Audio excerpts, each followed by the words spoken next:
My name is Sarah Bailey, and I work for Athens Paper in Atlanta, and I've been in sales for about 3 years now. I started off right out of college as a sales trainee, and 3 years ago, I was a sales trainee for about 2 years and did a lot of customer service. Um, was a part of the sales meetings, went on sales calls with other reps, and eventually transitioned out and took over for a rep that was retiring. So, yeah, What drove you to become part of the paper and packaging industry? I definitely didn't necessarily my whole life plan to be in the paper industry. I did watch The Office, and I loved that show, but that wasn't the whole reason. I actually was touring colleges, and Clemson was on my list, and I heard about a graphic communications program that they had, and I went to meet with the chair, like the chair of the department, and he gave me a tour. They would do it was a smaller major under the business college, so you could get a tour to go through. And I thought it was really cool. So I then applied and decided to choose that as my major. And we did stuff from like printing to pre-press to design work. It has a lot of background, and it really does give you the finance and business background as well. And throughout that, my major, like you're required to do 2 internships. So I did one with Athens Paper, and I did one with Print Pack. And after graduation, I guess it was before graduation, Athens offered me a role as a sales trainee in the Atlanta office. And so that's kind of how it all happened. I really enjoyed my internship. I felt there was a lot of opportunity, especially for somebody my age coming into an industry that a lot of my generation is not in yet. So I saw the opportunity there. In what ways specifically has Athens been impacted by COVID, and how did your company adapt? And we definitely felt the impact starting in March when everything started shutting down. We did come out with some new product offerings that really helped throughout that time. So we were offering hand sanitizer, toilet tissue, paper towels, trying to get our hands on as much of that as we could, masks. We had a vendor that was doing barriers for schools, workplaces, gyms, so we could sell those to different school districts. That was a really good opportunity. We are selling a lot of acrylic for barriers as well. And then we also got really into the signage because all these companies that were open during COVID or wear your mask. They were putting signs on the windows, on the walls, on the floors, 6 feet apart, little dots that you kind of stand in. So we were offering products that printers and helping them learn how they could use these products to keep pushing their business and keep them, going and attacking different angles. So I think it was great. Athens did an amazing job keeping stuff in stock, educating us, and we ended up starting to come back out of it after a few months, and I think it really helped. And then also our leadership did a good job communicating. Everybody was required to wear a mask in the office. Some people were able to work from home. They came up with that capability. So overall, I think now that we're coming out of it, looking back, it was challenging, but I think we did a pretty good job. How do you think paper packaging and wide format will continue to evolve over the course of the next few decades? I definitely think it will continue to evolve as technology advances. We get new equipment and ways of doing things. And also as the younger generation starts to come more and more into the industry, obviously some things are changing.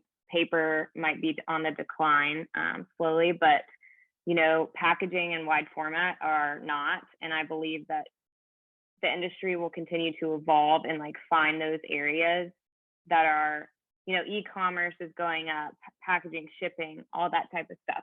So I believe if you keep up with the technology and your customers and understand what's going on in the industry and the market, that it's still an essential business, as we saw during COVID-19. So I believe it will continue to grow and thrive as long as everybody kind of stays informed and keeps up with what's going on. What inspires you to excel in your career, and how do you inspire others?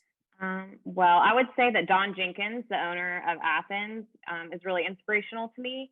I've met him a few times, and he just has a lot of passion and dedication to Athens, and I think that's really awesome.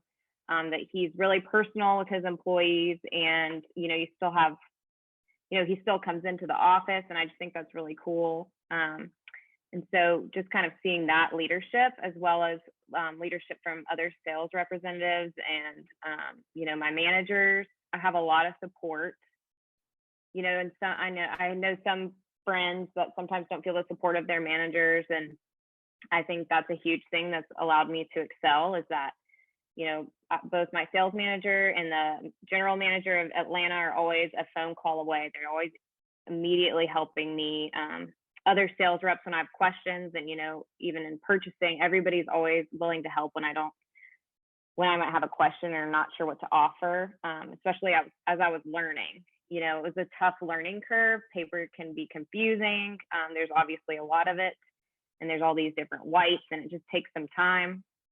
And everybody was really there for me and taught me, and especially being in customer service kind of helped with that. I think it's important how you start out, because if they had thrown me out in sales, it would have been a lot harder, because I wouldn't have had the confidence from what I learned in inside sales. So that is how I think I've been inspired. And I really try to compliment and give people credit that have really helped me through. Like, I can't do what I do without customer service. I can't do what I do without people in the warehouse, the drivers. And so I think it's really important to let them know they're appreciated, and to call them out when they do something really great and they've really helped you out, or you've noticed they've learned something, or they've stepped up in a certain way. And I've noticed that, anytime I give somebody that feedback, it just pushes, it kind of keeps them going and gets them excited about what they're doing, I think. And so I try to do that as much as possible.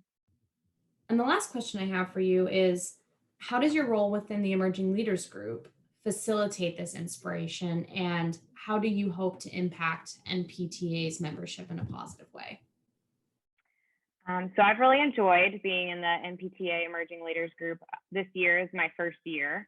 So it's been kind of cool. I've gotten to know people from all over the region, the country, that I might not have run into without being a part of a leadership group like this. And I think, and from all different stages, from the president to somebody just starting out in sales. And I think that's really cool to get all perspectives. You have their leadership and what they've done through the years, and you bounce ideas off each other. What one company might be doing, might inspire you to, bring that to your company and to better and pass along those ideas, which I think is really cool. And then I think too that it's awesome that it's a mix of generations. Like, you have the people that have been doing it for years, and then I've been in the industry now almost 5 years, and 3 in sales. And, I'm still learning. I definitely don't have like the 25 years experience that a lot of people have. And so it's really nice to be able to have, again, somebody accessible that I can ask questions to, that, might have some advice from starting where I am, from being in sales. And so I think it's been really fun and really cool to get to know new people, and especially, all over the country, because things are different from regions. So I just think it's been really cool. I've really enjoyed it, and I hope to stay in touch with everybody that I've met. And I think all of these relationships are ones that you can keep for a while. And hopefully once everything opens back up, we can all actually meet in person. Because I think that's the end goal of the group, is to go to these events together and, spend time together and learn from each other. So.